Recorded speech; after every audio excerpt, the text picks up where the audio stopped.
Halo, Assalamualaikum warahmatullahi wabarakatuh.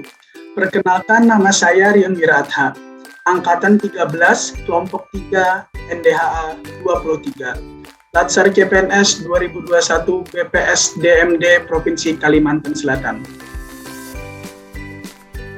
Kali ini, saya akan menjelaskan mengenai analisis isu efektivitas kinerja individu berdasar tupoksi.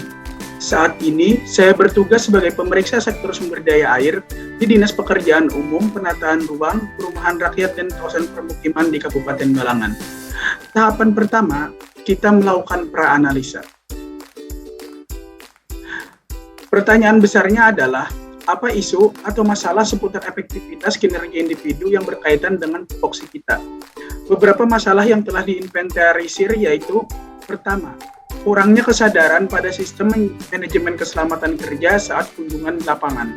Kedua, tidak tersedianya manajemen arsip berbasis online. Ketiga, kurangnya komunikasi efektif dalam internal tim. Dan yang terakhir, pemberlakuan sistem WFH yang mengakibatkan terbatasnya jumlah pegawai.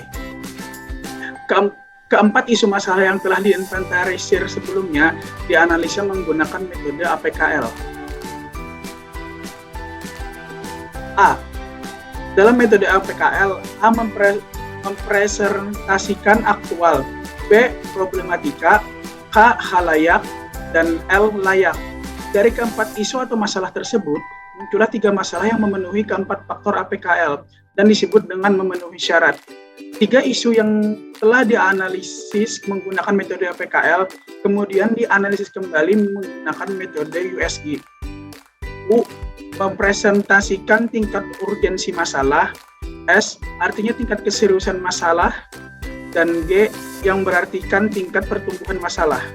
Dalam metode USG diberikan rentang nilai 1-5, di mana dari penilaian menggunakan metode USG muncullah isu masalah yaitu poin 2, tidak tersedianya manajemen arsip berbasis online yang memiliki total paling tinggi yaitu 13. Pada tahapan selanjutnya, yaitu melakukan analisis fishbone yang bertujuan untuk memverifikasi akar masalah. Isu tidak tersedia manajemen arsip berbasis online melahirkan 4 akar masalah. Yang pertama, dari segi mesin, belum menggunakan komputer sebagai manajemen arsip dan masih menggunakan komputer kertas. Yang kedua, dari segi belum melakukan suatu inisiatif. Yang ketiga, dari segi metode belum menggunakan aplikasi sebagai mode manajemen berkas. Dan yang terakhir, keempat, dari segi material penumpukan berkas arsip berupa masih menggunakan wadah. Kemudian, kita harus melakukan analisis SWOT. Dari segi strength atau kekuatan, tersedianya aplikasi dan sumber daya manusia sebagai operatornya. Berkas akan lebih mudah diakses dan dicari. Namun, dari segi kelemahan atau weakness, adanya kemungkinan aplikasi error sehingga dibutuhkan pengecekan rutin dari operator. Dari segi peluang atau opportunity, tersedianya aplikasi pencarian dan pengelola berkas maka akan lebih mudah dan waktunya jadi lebih efisien. Namun, dari segi ancaman, dibutuhkan sosialisasi dan pengawasan dari atasan untuk melakukan kebiasaan. Tabel rekomendasi penyelesaian masalah.